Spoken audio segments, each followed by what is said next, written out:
Hey everyone, in today's video we are talking all about effective handwriting practices. Now in kindergarten and first grade we need to take the time to explicitly teach handwriting to our students. Now it doesn't need to be a huge chunk of time, but we do need to set aside time each day to teach our students proper handwriting skills, and in today's video I have 3 tips for you that I think will make your life a little bit easier when it comes to this instruction. If you're ready to hear these tips, give this video a like, subscribe to my channel, and let's get started.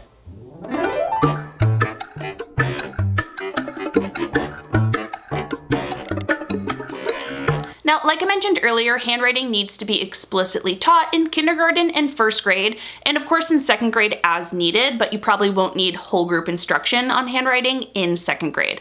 That's the goal, of course, if K and 1 students have been explicitly taught handwriting. Now, there's 2 main reasons we should explicitly teach handwriting that I just want to quickly go over before I share these tips. The first is that handwriting reinforces both reading and spelling.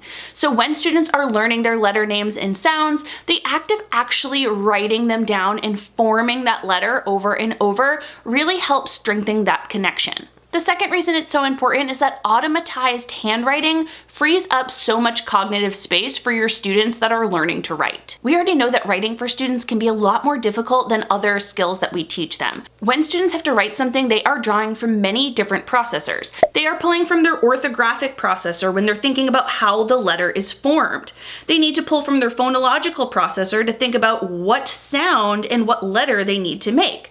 And they need to use their graphomotor processor to actually produce these shapes. As teachers, it's important for us to know this because when we really think about how much it takes for a student to form a letter on a page, never mind a word, a sentence, a paragraph, it takes so much of their brain space that if we can really teach students to be fluent with their handwriting, it frees up that space. They can just fluently and automatically handwrite all the letters that they need to make, then they can think about the sounds they need to make a word, etc. If we can make that automatic, we have more space for students to think of ideas, sentence structure, and all the other parts of writing. Okay, so now that we know how important it is to teach handwriting, let's go into 3 tips for doing so effectively. All right, tip 1 is gonna have 2 parts, an A and a B, because it's all about the strokes. Tip 1A is to teach strokes in isolation. And this is mostly geared towards the beginning of kindergarten, pre-K, or any students that are really struggling with letter formation. Before students are able to actually form the strokes that are in any given letter, there are 4 main strokes that are seen in just about every letter in the English language. So students should practice forming these strokes in isolation first. The 4 main strokes they should practice are a vertical line up and down, they should practice a diagonal line, they should practice an arc, and they should practice a circle. If students aren't able to accurately create those strokes, they won't be able to form the letters in the English language. And when students are practicing these, of course, you want them to practice with a pencil and paper so they can get used to that pencil grip and those fine motor skills, but you also want them to practice it in other multi-sensory ways. You can have this by doing them skywrite the different strokes. They can use sandpaper to really feel the way that they should form each stroke. They can really do this on any texture with their finger before you give them that pencil to really help their pencil grip. So that's tip 1A when teaching about handwriting. Tip 1B is going to be to group the letters you teach by stroke. Now there's many different groupings you can use when doing this, and research doesn't say that one is necessarily better than another, as long as you kind of are teaching similar letters together. And by similar letters, I don't mean letter name, letter sound, but again, think about the way they are formed. Think about the strokes they are using as students make each letter. Here's a sample example of how to group letters according to their shapes and first strokes.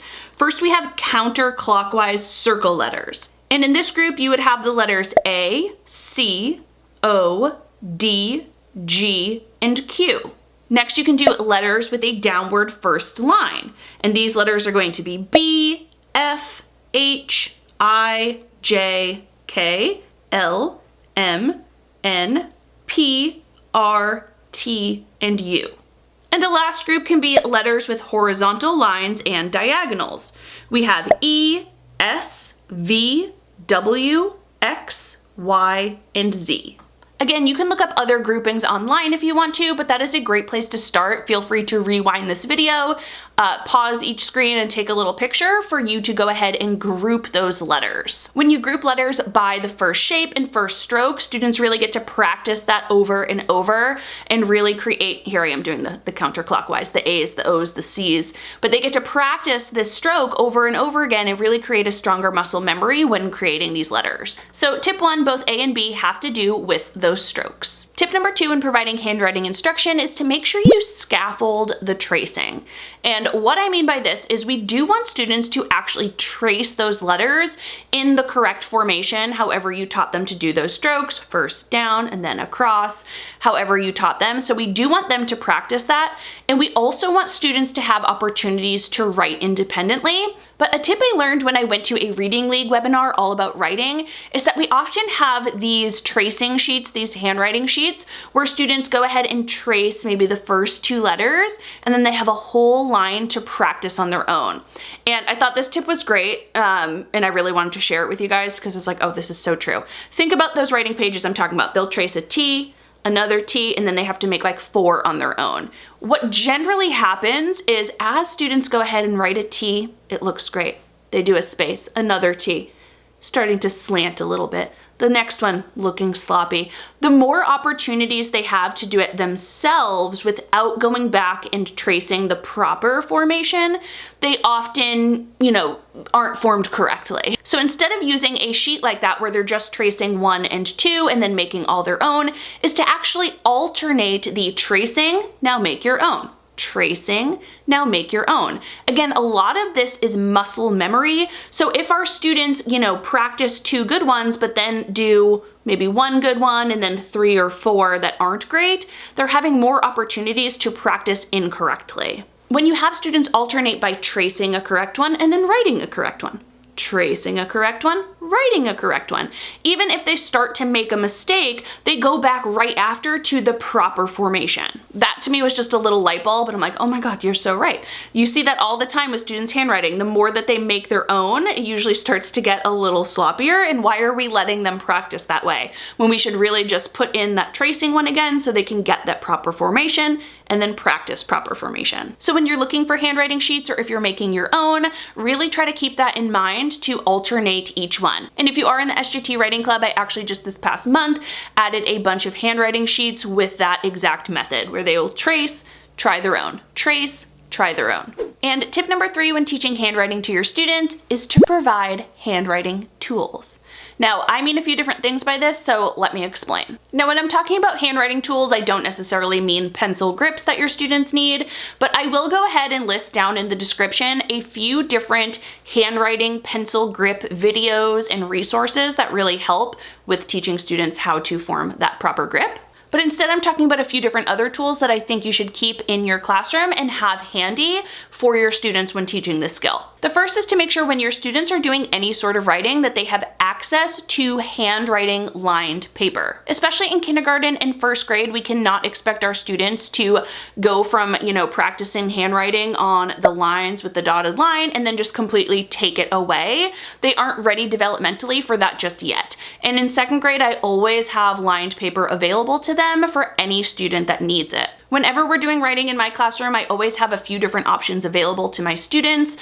When students are younger in kindergarten, they have a lot of options with much bigger lines. Their letters are usually a lot bigger by then, and they're still really practicing going up to that middle line when they need to and going underneath when they need to. But even in second grade, I have that option available for students that need those dotted lines. So make sure you're providing lined paper options for students that need it. Tip number 2 is going to be a highlighter. I like using highlighters a few different ways when teaching handwriting. Number 1, I like it as a scaffold for tracing. I mentioned earlier in tip 2, scaffold your tracing and your students' handwriting. And a lot of times while I do like them tracing that dotted line, a scaffold before they go off and write it on their own can be using a highlighter, and you would do this yourself.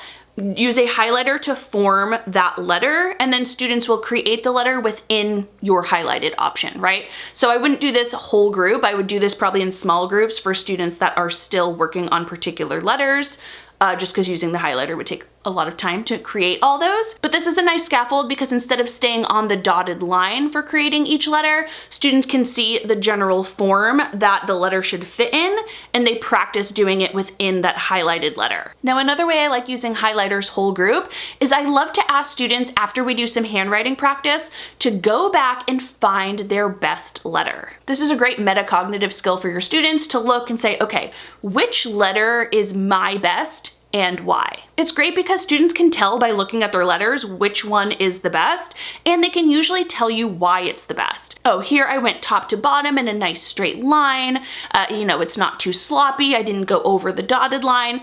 Whatever their reason is, they can usually identify their best one. And when doing that, I have them take their highlighter and go ahead and circle it or draw a little star over their best one. Another tool that's great to use, especially in small groups, is going to be some clear glue. Now, if you have students that really struggle bringing their letters up to that dotted line, either they don't bring their letter all the way up or they go past the dotted line, that line in the middle, it can be difficult for them. What I like to do is I like to create papers for them to practice this with a raised line there in the middle. So instead of it being just a dotted line that they have to visually go up to, I will actually take that glue and I will trace the line and let it dry so it's nice and clear. Let's pretend they're making a G. I'm probably doing it backwards because I'm facing the camera, but they'll go around in a circle, and then when they come up and start, they'll actually feel that glue line, right? They'll feel that middle line before bringing it down and going under. It's just a great multi-sensory way to have them practice going up to the right amount, and again, really recognizing that middle line. All right, we have lined paper, we have highlighters, and we have glue. And the last tool I want you to think about providing to your students is some sort of tool to help them with proper spacing. Now, we talked a lot about letter formation, of course, but with handwriting, students also need to practice proper spacing between their letters, between their words, etc. And when they're doing this, it can be helpful to have a physical tool there to remind them to properly space out their words. Now, many teachers use popsicle sticks and they make a little spaceman. Here is a picture. I've seen these all over the place. And it's such a cute little tool for students to keep in their desk or in some sort of writing folder to pull out as necessary. But you can also do the same thing with a paper clip. Paper clips are nice and light, and they're the perfect size to really space out those words towards the beginning as a scaffold, of course, as your students need it. So yeah, tip 3 is to think about the tools you have in your classroom to really set your students up for success with their handwriting. All right, so those were 3 of my top tips for teaching handwriting in kindergarten and first grade. And really the overall tip before I even got to 1A, 1B, 2, and 3 is that you need to explicitly teach handwriting in your class. If you aren't making time for that, then none of these other tips actually even matter. So that's really the overall goal of this video. If you want to learn more about how handwriting really supports the science of reading, there is a podcast out right here. The guest on it is Laura Stewart, who is the National Director of the Reading League. I'll go ahead and link that podcast down below for you to listen to, but it really reinforces some of the main topics I talked about in this video. If you have any other great handwriting tips or tricks up your sleeve, please drop them down in the comments so we can all check them out and read them. And as always, I hope you enjoyed this video. If you did, please give it a thumbs up so I know. Make sure you are subscribed to my channel and click that bell. That way you're notified of all my new videos. See you in the next one. Bye.